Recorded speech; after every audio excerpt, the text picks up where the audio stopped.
दोस्तों, आज की सीख की कहानी में आपका स्वागत है। अगर आप पहली बार आए हैं तो हमारे चैनल को सब्सक्राइब कर लें और कहानी को अंत तक जरूर सुनें। चलिए शुरू करते हैं कहानी। रेशमा जी को जब पता लगा कि उनका बेटा शिवेन ऑफिस में साथ में काम करने वाली लड़की दर्पणा के साथ विवाह करना चाहता है, तो वो बहुत नाराज हो गई। उन्होंने अपने बेटे को पास बुलाया और उनसे कहने लगी, शिवेन, तू जानता भी है तू क्या कर रहा है? हम शाकाहारी लोग हैं और वो मछली खाने वाली बंगालन। कैसे चलेगा ये सब? मैं कहे देती हूं कि अभी तो तुझे प्यार का बुखार चढ़ा है, बाद में पछताएगा। शिवेन ने कहा, माँ, आप एक बार उससे मिल तो लीजिए। वो बहुत अच्छी है, सुंदर और पढ़ी लिखी तो है ही, लेकिन उसका स्वभाव भी बहुत अच्छा है। रेशमा ने कहा, हाँ, मीठा बोलकर ही तो तुझे उसने फंसाया है। शिवेन को यह सुनकर गुस्सा आ गया और वो घर से बाहर चला गया। रेशमा जी को उसके पति अनिल ने भी यह समझाने की कोशिश की। रेशमा के न मानने पर शिवेन को ना चाहते हुए भी धमकी देनी पड़ी कि अगर दर्पणा से उसका विवाह नहीं हुआ तो वह जीवन भर विवाह नहीं करेगा। आखिरकार हार मानकर रेशमा को हाँ करनी ही पड़ी। दर्पणा के मिलने के बाद मन ही मन वो बहुत खुश थी।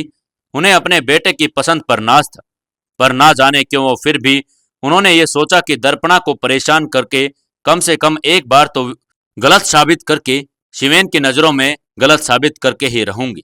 हमारा मन तो दर्पण होता है, हमें पता होता है कि हम गलत करने जा रहे हैं या सही। इसी तरह रेशमा को भी पता था कि उनकी सोच गलत है, फिर भी दर्पणा को नीचा दिखाने की न जाने कैसी जिद थी। मानव विवाह के बाद जब घर आएगी तो बहू रानी नहीं दुश्मन होगी। बहुत धूमधाम से दोनों का विवाह संपन्न हुआ और दर्पणा अपने ससुराल आ गई। रेशमा जी के मन में विचार उछल रहे थे कि अब मैं ऐसा क्या करूं जिससे इसको अपने बेटे के सामने ही नीचा दिखा सकूं। इसने मेरे बेटे को फंसाया है, मैं इसे नीचा दिखाकर ही रहूंगी। शिवेन और दर्पणा को शादी के 2 दिन बाद हनीमून के लिए निकलना था। दर्पणा और शिवेन सामान पैक कर रहे थे। रेशमा दोनों को खाना खाने के लिए बुलाने आई और देखा कि दोनों के सामान फैले हुए हैं।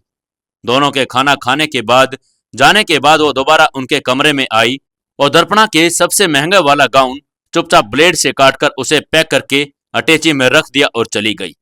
दर्पणा ने शिमला के होटल रूम में जब अपने कपड़े निकाले तो गाउन का ऐसा हाल देखकर वह बहुत उदास हो गई, क्योंकि ये उसे शिवेन ने ही गिफ्ट किया था।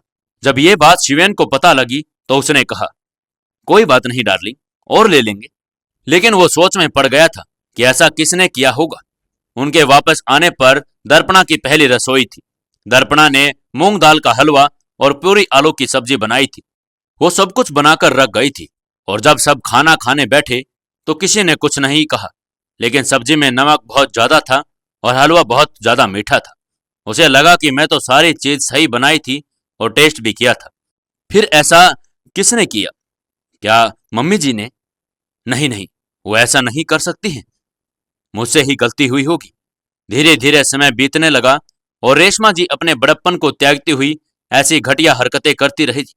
कभी कभी अकेले में उन्हें खुद पर शर्म भी आती थी, लेकिन उन्हें इस बात की हैरानी होती कि दर्पणा ने ना तो किसी की बात की शिकायत की और ना ही रोना धोना चीखना चिल्लाना किया था।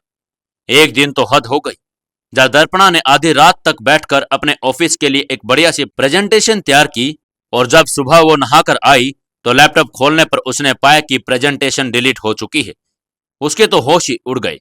उसने ये बात रो रो कर शिवेन को बताई। शिवेन ने उससे कहा, डार्लिंग, तुम चिंता मत करो, तुम्हारी मेहनत बेकार नहीं हुई। मैंने उसे अपने लैपटॉप में सेव कर दिया था। तुम ऑफिस पहुंचो, मैं तुम्हें फॉरवर्ड करता हूं। दरअसल शिवेन ने देखा कि माँ लैपटॉप को देख रही थी।